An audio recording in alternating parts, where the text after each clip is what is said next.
My Stirling Single, painting the check valve adapter, connecting the first injector pipe and removing some paint. And I almost forgot, I need to paint the check valve adapter itself. So here's a bit of impromptu painting.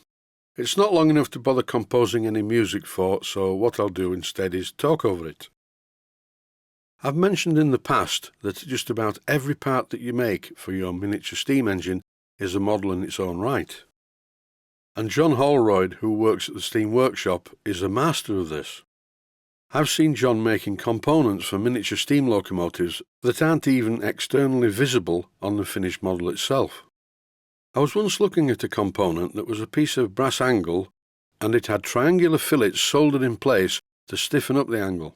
And when I looked at it closely, I noticed that he'd used a Dremel with a dental burr in it to simulate welding on the silver soldering. And this part's not even readily on show when it's fitted to the model. This short story has a very tenuous link to what I'm doing. I freely admit that I do not possess the skill level or the model engineering talent of John Holroyd, and this clack valve is not going to be visible in the finished model, but that's no excuse for throwing it together and making a bad job of it. This pipe from the injector carries the water feed to the boiler. I've silver soldered a union cone on the end, not forgetting to put the nut on the pipe, and here you can see the layout. A couple of things need to happen. It needs to be low enough to allow the flow to go in place without lifting it, and the piece of pipe must not touch the frames or any sharp edge. I've marked the position of the pipe using a felt tip pen, and now, using my Proxxon motor tool and a small drum sander, I'm grinding away a recess to allow clearance for the pipe, being very careful not to touch the wheel with the drum sander. I've speeded up the operation and left quite a bit of the sequence out because it took a while. The main frames are made from steel, and now at this point the top of the steel frames have a bit of a recess to allow the pipe to pass through. But it's not deep enough yet, so a bit more of the same should take care of that. Do I really need to do this? Well, yes I do, definitely, because if the pipe touches the frames, over time, if the pipe is vibrating on the frames, eventually the copper will wear away, so it's better to stop that from happening in the first place. Time for a bit of a clean-up, first of all with a brush to get into all the corners, then followed by blasting the entire area using an airline to blow away any other particles.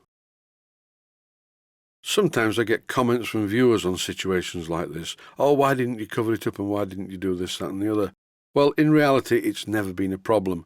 This is a steam engine. It is not a high-speed internal combustion engine or a steam turbine.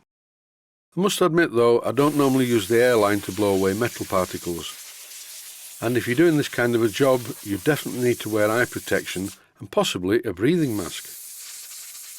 With all the metal particles blasted off into the stratosphere, a final check as to how the flow fits. It's time to fit the left-hand injector. The water pipe is in the correct position, and in the next episode I'll be machining some adapters to fit at the back of the engine to supply the water from the tender to where it's needed. In this clip I'm definitely wearing eye protection because I'm using a Proxxon motor tool at a high speed with a wire brush in the end. I prefer using this type of a wire brush. It's one that comes to a point. I don't really like the standard rotary ones because they shed their bristles like you wouldn't believe, and they all end up sticking in my jacket. And it's amazing how annoying and quite painful a small piece of stainless steel metal bristle sticking in your arm can be.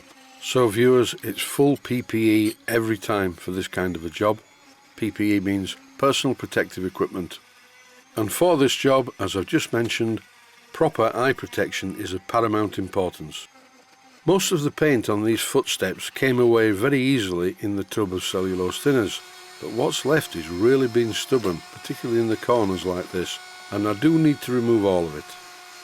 These parts at the bottom of the footsteps are what hold the brake shaft in place. On the drawing, this engine is shown with a steam brake, but believe me, on a single wheeler with also the steam brake on the rear wheel, that's about as much use as a chocolate teapot. On any 5-inch gauge engine, the brakes are fairly ineffective. It's a far better idea and usually the norm to have the brakes fitted to the passenger trucks. What I'm doing at the moment is using some panel wipe to get rid of every trace of the particles of paint that were left on the footsteps. In this clip I'm in the outer part of the workshop giving them a quick coat of etching primer Once again, Phoenix Precision Paints single pack etch primer. But today in the outer part of the workshop it really is a little bit cold for painting, and for that matter it's a little bit cold for me too. So I think that's it for this episode. Thanks for watching, and I hope you found it useful.